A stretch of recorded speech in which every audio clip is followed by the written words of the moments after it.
Kami persembahkan program Santapan Rohani, terjemahan dari Renungan Our Daily Bread.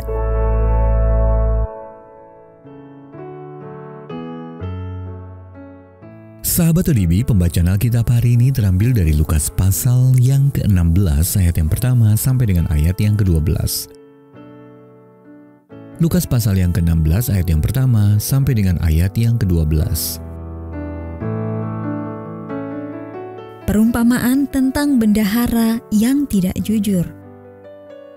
Dan Yesus berkata kepada murid-muridnya, "Ada seorang kaya yang mempunyai seorang bendahara. Kepadanya disampaikan tuduhan bahwa bendahara itu menghamburkan miliknya. Lalu ia memanggil bendahara itu dan berkata kepadanya, 'Apakah yang kudengar tentang engkau? Berilah pertanggungan jawab atas urusanmu, sebab engkau tidak boleh lagi bekerja sebagai bendahara.'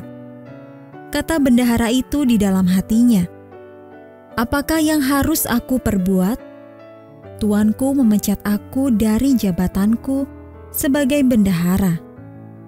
Mencangkul aku tidak dapat, mengemis aku malu. Aku tahu apa yang akan aku perbuat, supaya apabila aku dipecat dari jabatanku sebagai bendahara, ada orang yang akan menampung aku di rumah mereka.' Lalu ia memanggil seorang demi seorang yang berhutang kepada tuannya. Katanya kepada yang pertama, 'Berapakah hutangmu kepada tuanku?' Jawab orang itu, 100 tempayan minyak. Lalu katanya kepada orang itu, 'Inilah surat hutangmu. Duduklah dan buat surat hutang lain sekarang juga 50 tempayan.' Kemudian ia berkata kepada yang kedua, 'Dan berapakah hutangmu?' Jawab orang itu, 100 pikul gandum. Katanya kepada orang itu, 'Inilah surat hutangmu. Buatlah surat hutang lain 80 pikul.' Lalu tuan itu memuji bendahara yang tidak jujur itu, karena ia telah bertindak dengan cerdik.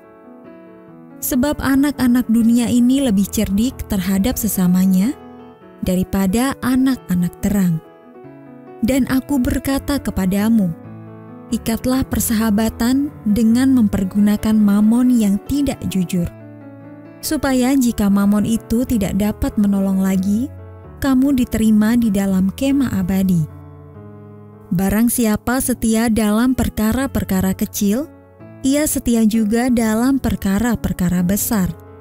Dan barang siapa tidak benar dalam perkara-perkara kecil, ia tidak benar juga dalam perkara-perkara besar.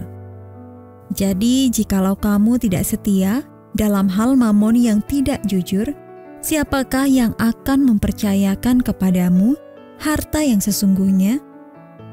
Dan jikalau kamu tidak setia dalam harta orang lain, siapakah yang akan menyerahkan hartamu sendiri kepadamu?" Ayat Mas Renungan hari ini terambil dari Lukas pasal yang ke-16 ayat yang ke-9 dalam terjemahan Bahasa Indonesia Sehari-hari. Pakailah kekayaan dunia ini untuk mendapat kawan. Renungan hari ini berjudul Berinvestasi pada Orang Lain, ditulis oleh Mike Whitmer.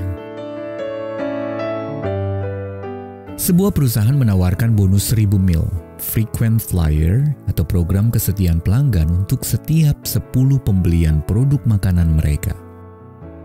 Ketika seorang pria menyadari bahwa produk termurah mereka adalah puding coklat, ia pun membeli lebih dari 12.000 buah. Dengan mengeluarkan $3.000, pria itu mendapat status emas sebagai pelanggan dan jumlah mil penerbangan yang cukup untuk seumur hidup bagi keluarganya. Ia juga menyumbangkan puding-puding itu ke lembaga amal, sehingga berhak mendapat potongan pajak sebesar $800. Benar-benar jenius. Yesus pernah menceritakan perumpamaan kontroversial tentang seorang bendahara yang cerdik. Ketika dipecat, bendahara itu mengurangi jumlah utang yang perlu dibayar oleh orang-orang yang berutang kepada tuannya. Bendahara itu tahu, dengan jasa yang diberikannya saat itu, ia dapat mengandalkan mereka untuk menolongnya di kemudian hari. Yesus bukan memuji praktek bisnis yang tidak jujur itu, melainkan Dia ingin kita belajar dari kecerdikannya. Yesus berkata bahwa kita harus dengan cerdik memakai kekayaan dunia ini untuk mendapat kawan, supaya apabila kekayaan dunia ini sudah tidak berharga lagi, kalian akan diterima di tempat yang abadi. Lukas pasal yang ke-16 ayat yang ke-9 dalam terjemahan bahasa Indonesia sehari-hari. Sebagaimana pria tadi mengubah puding-puding coklat seharga 25 sen menjadi tiket penerbangan, kita dapat menggunakan kekayaan dunia yang kita miliki untuk memperoleh kekayaan rohani. Ayat yang ke-11 dalam terjemahan bahasa Indonesia sehari-hari. Apa kekayaan rohani yang dimaksud? Yesus berkata, berikanlah sedekah, maka akan tersedia bagi Anda pundi-pundi yang tidak dapat menjadi tua, suatu harta di surga yang tidak akan habis, yang tidak dapat didekati pencuri, dan yang tidak dirusakkan ngengat. Meskipun bukan menjadi cara untuk memperoleh keselamatan, investasi kita akan menegaskannya. Karena di mana hartamu berada, di situ juga hatimu berada.